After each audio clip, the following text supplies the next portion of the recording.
नमस्कार बंधुगण मु सागर कलाकार सागर संगम एस्ट्रोलॉजी ज्योतिष ज्ञान एंड कर्म चैनल को आपण मानक स्वागत जनाऊँ। ज्योतिष शास्त्र अनुसार यही 2026 मसीहा एप्रिल 22 तारिख दिन न्यायर देवता शनिदेव मीन राशि रे उदय होउछन्ति, जार प्रभाव समस्त 12टी राशि उपर रहिबो। जो माने दीर्घ दिन धरी समस्या रे थिले सेमानक पई आसीपारे शांति एवं आउ किछि राशि मानक पई आसीपारे नुआ परीक्षा। शनि सेही फल देइथांती जहा आमे कर्म रे करिथाउ।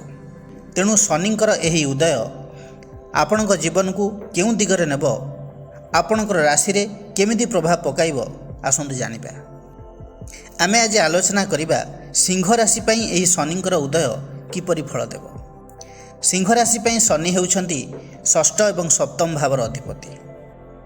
शनि अछंती अष्टम भाव रे, शनिंकर अढ़ेया ऑलरेडी चली। शनि जेतेबेले अस्त थिले तांकर फल स्लो थिला, किंतु जेतेबेले उदय होउछंती डायरेक्ट एवं स्ट्रॉन्ग रिजल्ट मिलिबो। शनि जेहेतु अष्टम रे अछंती, अष्टम भाव होउछि आय, आकस्मिकता, रिसर्च, हिडन प्रॉब्लम रो भाव। तेणु जीवन रे अनएक्सपेक्टेड अप एंड डाउन चलिबो। मानसिक चाप, ओभर थिंकिंग बढ़िबो, किछि काम मध्य डिले हेबो, गुप्त शत्रु सृष्टि हो पारती।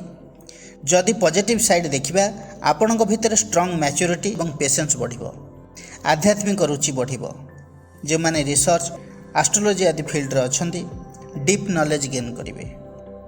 सेहीपरि शनि होउछंती आपणक षष्ठ भावर अधिपति। षष्ठ भाव होउछि रोग, ऋण, शत्रुर भाव। शनि अछंती दुस्तान रे, अष्टम रे। शत्रु आपणको चैलेंज करिवे सत, किंतु आपण शेष रे विन करिवे। स्वास्थ्यगत समस्या रहिबो, जॉइंट पेन रहिबो, नर्वस सिस्टम डिजॉर्डर रहि पारे, स्टमक रिलेटेड प्रॉब्लम रहिबो, महिला मानकर किछि इंटरनल डिजीज रहि पारे, प्रॉब्लम हे पारे। कौनसी काम पई आपण लोन मध्यम करि पारंती, किंबा जदि लोन पूर्वरु नैथिले ताको सुझी देई भी पारंती। शनि सप्तम भावर मध्य अधिपति। सप्तम भाव विवाह तथा दाम्पत्य जीवनर भाव। अविवाहित मानकर विवाह विलंब जोग रहिछि। प्रपोजल आसिले मध्य प्रोसेसिंग स्लो होबो। कौनसी कारणरू विवाह मध्य भांगी जाई पारे। स्वामी स्त्री मध्य मिसअंडरस्टैंडिंग रहिबो, इमोशनल डिस्टेंस बढ़ी पारे।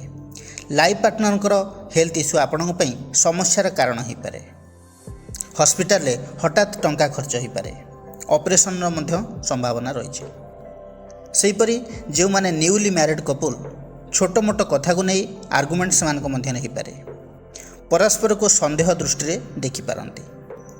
तेणु मैरिड लाइफ रे इगो को छाड़ी पेशेंस सहित परस्पर मध्य भूल बुझामण को म्यूचुअल करंतु। सेहीपरि बिजनेस कथा जदि कहबी, पार्टनरशिप बिजनेस रे समस्या रही, प्रॉफिट कमिबो। बिजनेस पार्टनर सहित मतभेद हो पारे, कंपटीशन बढ़िबो। निज वर्कर पार्टनर भितर शत्रुता वृद्धि पाई पारे।